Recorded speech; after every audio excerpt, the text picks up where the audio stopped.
Bitcoin is not smooth jazz. Bitcoin is punk rock. Deal with it. It is disruptive. And the reason it is disruptive is precisely why it's so difficult to swallow and swaddle in traditional investment terms. Bitcoin is the first completely decentralized transnational platform for exchanging value. It has no borders. It doesn't care whether you like the transaction or not. It is entirely based on mathematical verifiability. It is the internet, unleashed, unvarnished, unpolished, and uncensorable. And if you can't swallow that pill, there's a startup out there that's going to take that innovation and is going to disrupt your industry. This is 100% true about Bitcoin. Bitcoin is the internet. Bitcoin is going to be the money of the internet, and it's going to have a lot of disruption while we go through this adoption curve. And as you see here, this is not just one speech. These are thousands of speeches that's happening on a monthly basis, yearly basis, trying to educate the masses about Bitcoin. We're going through an adoption curve. The floodgates are about to open for the big boys to come and play.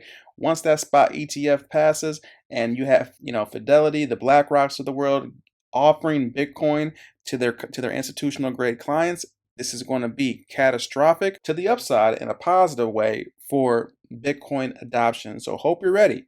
You see what's going on behind the scenes. And with that, what's happening, Crypto Crew? Sean's going back at you, another cryptocurrency video. And everybody's been talking about Bitcoin.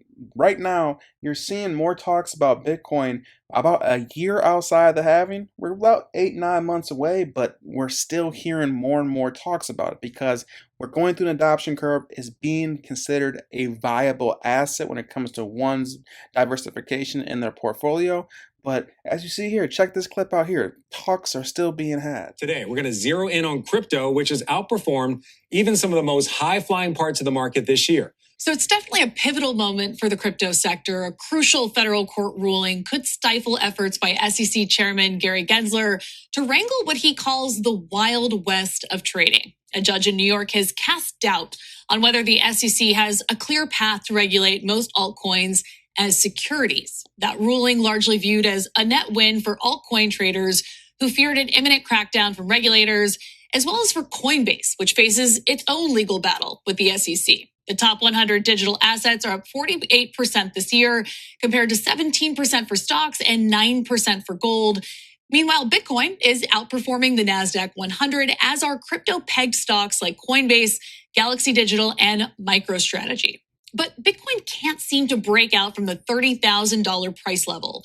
One reason being there isn't much investor interest. We're seeing some support from institutions, but there's no real catalyst to drive the price either higher or lower. Things that would normally affect Bitcoin, such as the Fed raising rates, are barely moving the needle. What the market appears to need is a return of confidence from retail and institutional investors.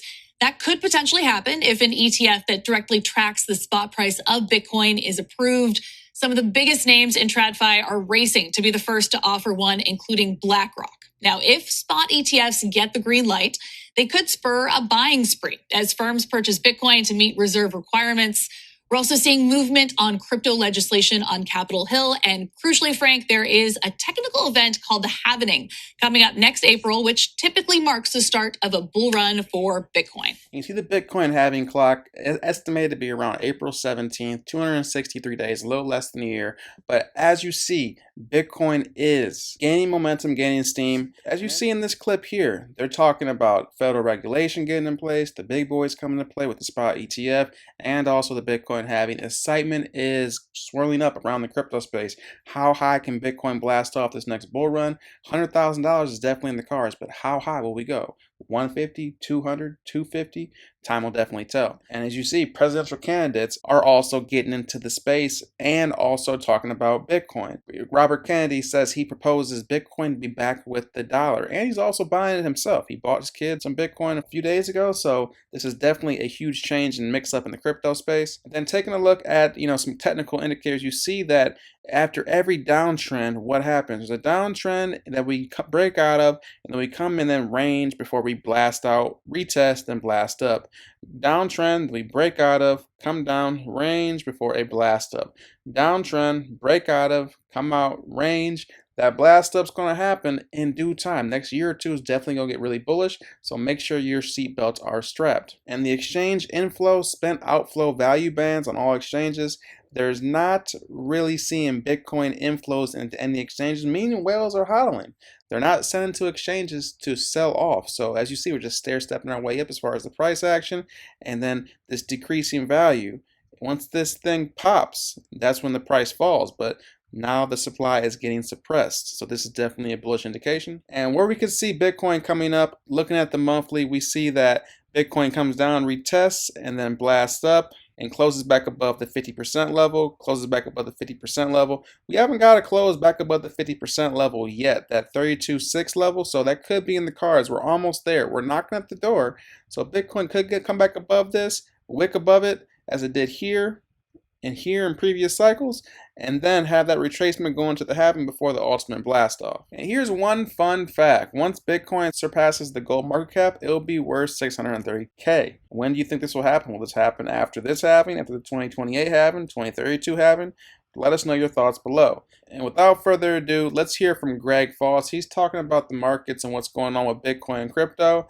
Let's hear what Greg has to say. I believe that every portfolio in the world needs an allocation to Bitcoin because of the certainty of fiat debasement. Now, interestingly, today, when you sent around some questions that people wanted to ask, well, then, Foss, why Bitcoin and not this other thing? And I don't even know what other proof of work coin somebody brought up. Never heard of it.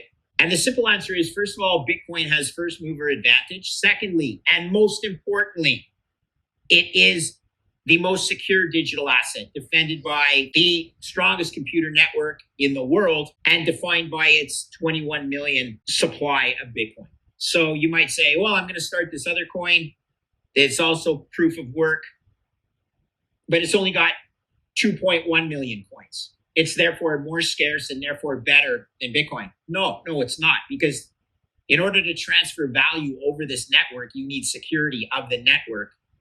And I might have a portion of these 2.1 million coins of this quasi new Bitcoin. The network's nowhere near as secure. Like, I just wouldn't invest my money into that protocol for the same risk return advantages of Bitcoin and the security that it offers. So Bitcoin's the only digital asset that protects me against the fiat Ponzi.